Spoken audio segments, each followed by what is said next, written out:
Здраво и добро дојавте во уште едно предавање по општа хемија. Во оваа епизода ќе збориме за ковалентна хемиска врска. Оваа тема ја поминавме скоро неколку пати. Односно барем на кратко спомнавме и објаснивме што е тоа ковалентна хемиска врска, но во оваа епизода малце подетално ќе се зафатиме со таа тема. Значи ковалентна хемиска врска е, како што мојот професор сакаше да нарече, фер врска. Зошто бидејќи сите се срекни, сите се задоволни и тоа е врска на споделување, односно на делење. Сега научивме дека во една хемиска врска учествуваат валентните електрони, односно електроните кои се во најнадворешната љушпа. Така да ако имаме водороден атом, тој во најнадворешната љушпа има еден, да го земам со плава боја да бележам, има еден електрон. Во својата надворешна љушпа, односно тој само има еден електрон и тоа го облечено со Луисови структури, односно Луисови символи со точки. Сега да речем имаме еден водород кој има еден електрон и да земеме уште еден водород кој има еден електрон. Сега што може да направат овие два атома на водород за да бидат и двајцата посрекни? И двајцата сакаат да си го зголемат бројот на електрони. Па може да дојдат во оваа конфигурација, значи ќе дојде едниот водород тука, ќе дојде едниот водород тука, треба со плава, и ќе имаме еден електрон од него и двајцата ќе ги делат електроните. Значи двајцата ќе ги делат истите електрони. Односно и двајцата сега се посрекни.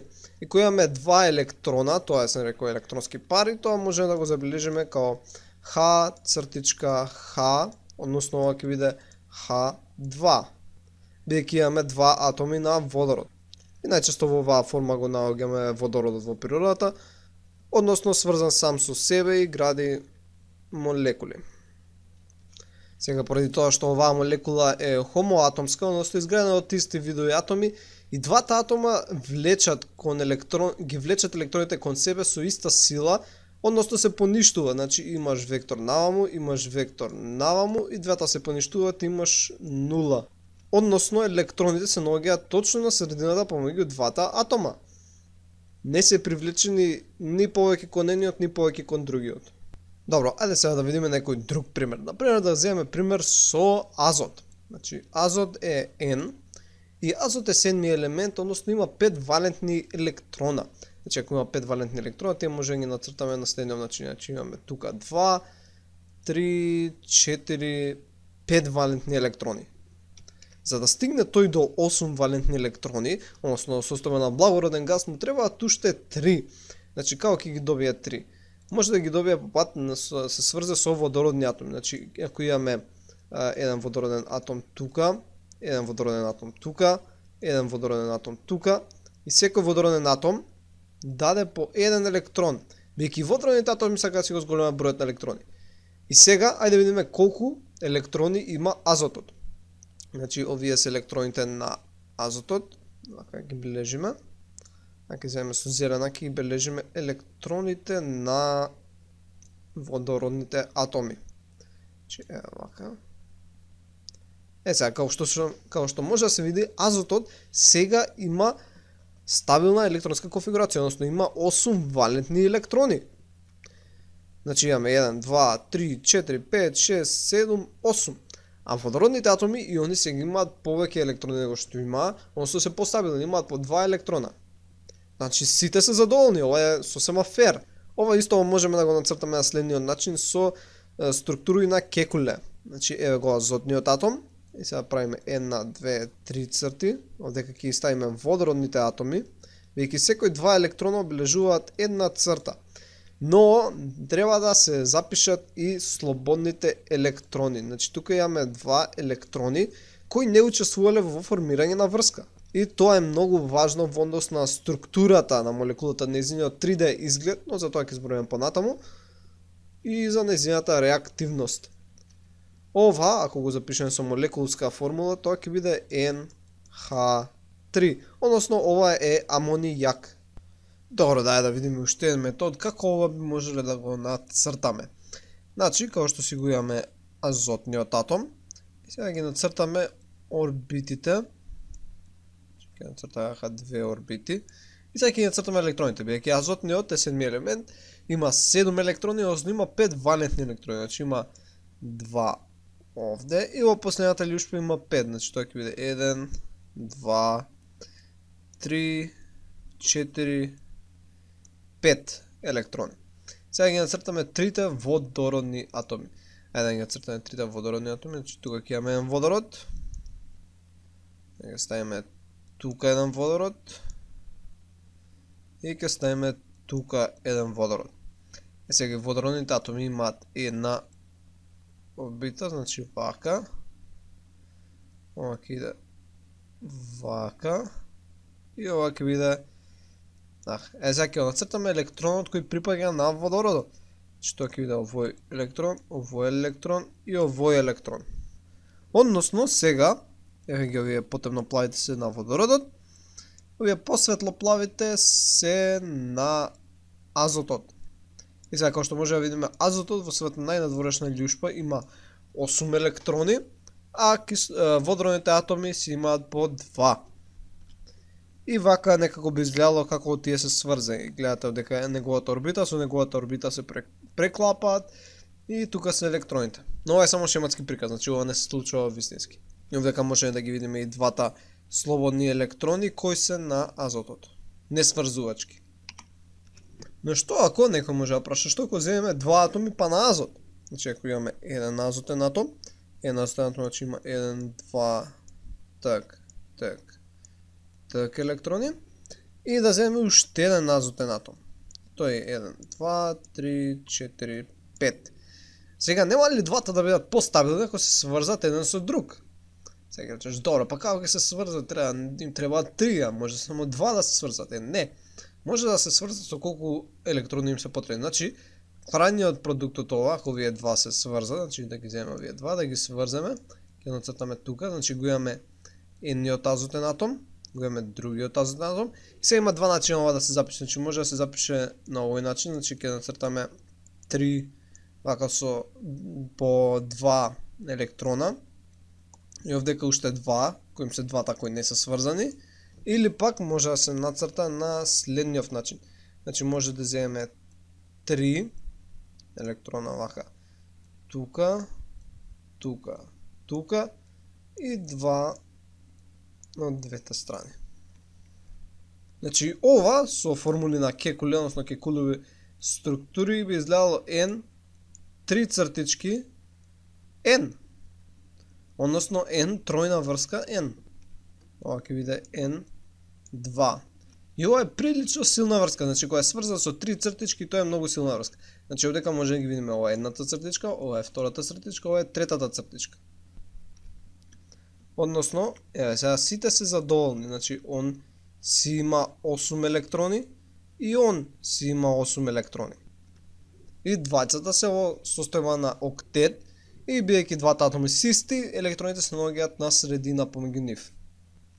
Ова е односно неполарна ковалентна врска. Исто така можеме да сретнеме и двојни врски, например, најчесто двојни врски ќе сретнуваме и тројни врски во органска хемија, која таму постојани се, значи ако имаме кај алкени некои, имаме овдека ова ќе биде CH3, ова ќе биде и ова е етен. Ова е двојна врска, односно атомите се, ако тука е С, има две вака со по 2 електрона, и сега на атома не ги цртам водородните атоми, и овие кога ќе се сврзат прават две цртички. И тие две цртички се ова овдека што го гледаме. Добро, сега пред да почнам да зборам за поларни и неполарни ковалентни врски, пред да разговараме за должината на хемиската врска. Бејќи ние ги цртаме со цртички, и сега тие цртички ги цртаме сите со иста должина, но всушност не е тоа така. Значи ако например имаме С единична С, таа е многу подолга од С двојна врска С. И ако ги цртаме со иста должина, во учебница ќе бидат нацртани со иста должина. Или како што имавме азот, тројна врска азот, или имаме С тројна врска С. Оваа врска е многу кратка во должина, мислам. Ајде да видиме што е одредува таа должина хемиската врска. Значи да земеме два атоми, да земеме еден атом, уште еден атом, имаме позитивно јадро, и имаме облак од електрони, кој е негативен. Односно не е облак, тука нели си имаме некои електрончиња кои се наоѓаат во различни орбитали и слично. Но поентата е, овој негативниот полнеж е привлечен кон позитивниот полнеж. И негативниот полнеж од овој атом е привлечен кон позитивниот полнеж од овој атом. Така да тие доаѓаат, се сближуваат еден кон друг, така се сближуваат и кога ќе дојдат до одредена далечина, например ќе дојдат доста близу, еве ги тука се, ова се позитивните, и сега негативните почнуваат да се одбиваат, значи тука имаме негативен, со негативен, иако овие се привлекуваат, овие се одбиваат негативните со негативните, така да атомите пак малце ќе се разделат, значи сега тука ќе дојдат, значи не се толку далеку, значи сега тука ако е вака црвеното, јадрото, и они барат некој баланс помеѓу привлекувањето на негативниот со позитивниот полнеж и одбивањето на негативниот со негативниот. И обратно, привлекувањето на позитивниот со негативниот и одбивањето на позитивниот со позитивниот.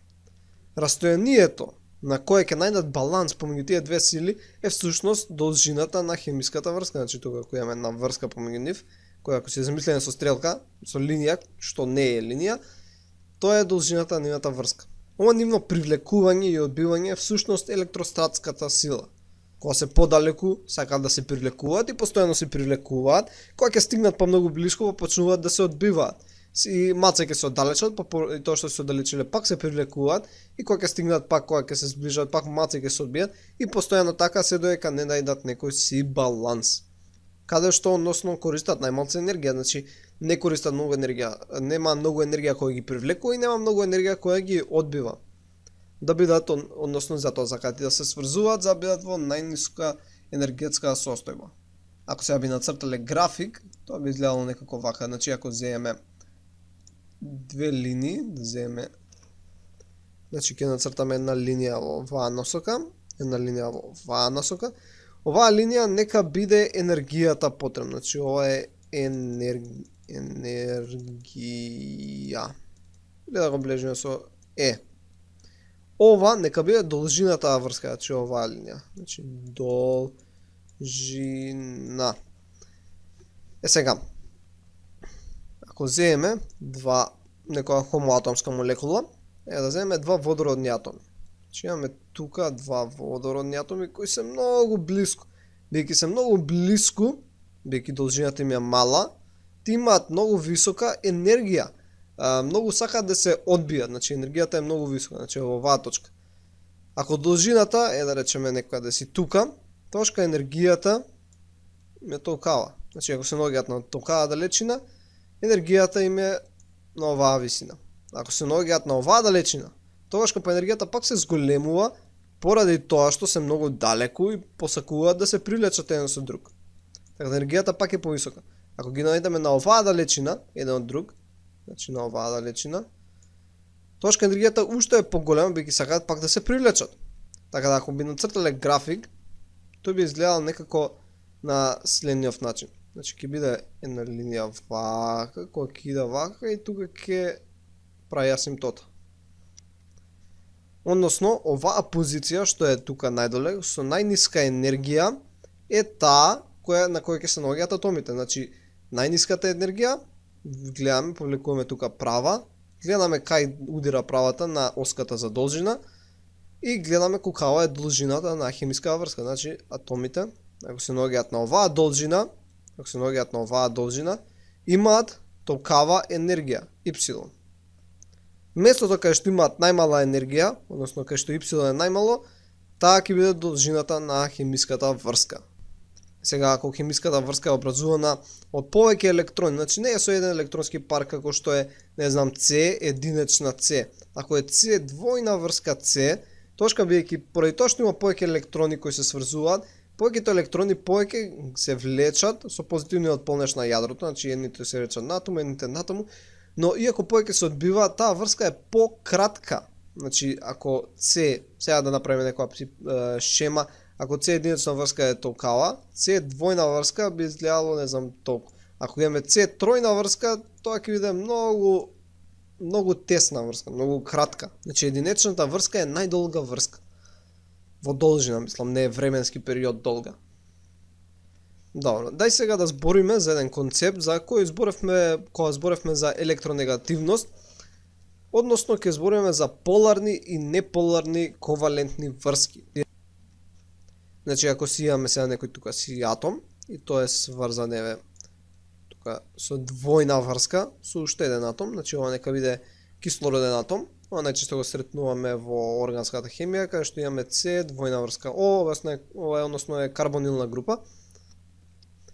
Сега, кислородниот атом има поголема електронегативност. Електронегативност беше колку ги привлекува електроните кон себе во хемиските соединенија, односно во хемиските врски. Сега, бидејќи кислород има поголема електронегативност, он ги привлекува електроните повеќе кон неговата страна. Односно, електроните, ако би го нацртале тоа шематски, како што тука е јаглеродниот атом, електроните би биле поблизу до кислородниот атом. Значи, вака сега нацртаме, како што ги делат електроните. Кислородниот атом е тој кај кој што се наоѓаат поголем дел од времето електроните. Значи, можеме ги замислиме на овој концепт дека тие се наоѓаат поблиску до кислородниот атом, но всушност тие поминуваат подолго време околу него, бидејќи електроните, иако ги цртаме како топчиња, тие нели беа всушност и честички и бранови кои вртат околу дадените јадра на атомите. И сега не дека се наоѓаат поблизу од нив, него поминуваат подолго време околу, например, кислородниот атом. Значи, ако поминуваат толку време, толку вртежи прават околу кислородниот атом, тие би правеле помал број на вртежи околу јаглеродниот атом.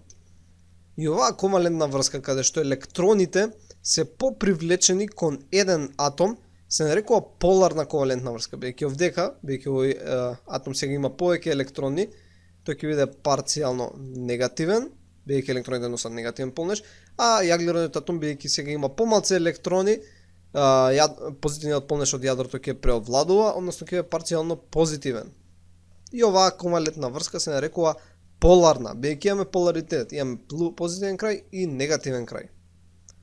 Но ако имаме некоја молекула која е изградена од исти видови атоми, значи ако имаме С единична врска С или С двојна врска С или С тројна врска С, не е битно, бидејќи имаат иста електронегативност, електроните ќе седат на средина. И оваа врска се нарекува неполарна ковалентна врска. Бидејќи немаме парцијални полнежи, нема зашто ова да биде позитивно или ова да биде негативно.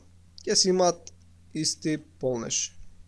Како што спомнавме во видеото на електронегативност, значи во самиот периоден систем се запишани електронегативностите на дадени атоми и ако разликата помеѓу двата атома е помала од 0,4, таа ќе биде. Сега како можеме да видиме дали електроните повеќе ќе бидат привлечени кон еден атом, него кон друг? Па тоа може да го видиме според електронегативноста од периодноците на елементи. Значи, ако електронегативноста помеѓу двата дадени атоми во хемиска врска е помало од 0,4, таа ќе биде неполарна, односно електроните ќе седат прилично на средина. Ако разликата е поголема од 0,4, се до во зависи во кој учебник до 1,7, таа врска е поларна ковалентна врска. Ако надминува 1,7, тоа е веќе ионска врска за која ќе збориме во наредното видео. Значи да сумираме, ковалентна врска е врска на делење, спојување кај што двата атома се задоволни со состојбата во која се наоѓаат, бидејќи ги делат електроните и двата атома се посрекни. Единична врска е најдолга врска, односно должина, и што повеќе електрони имаме, односно ако имаме двојна или тројна врска, тие се пократки врски. Должината врска да и всушност представува должината при која дадените атоми имаат најниска енергија.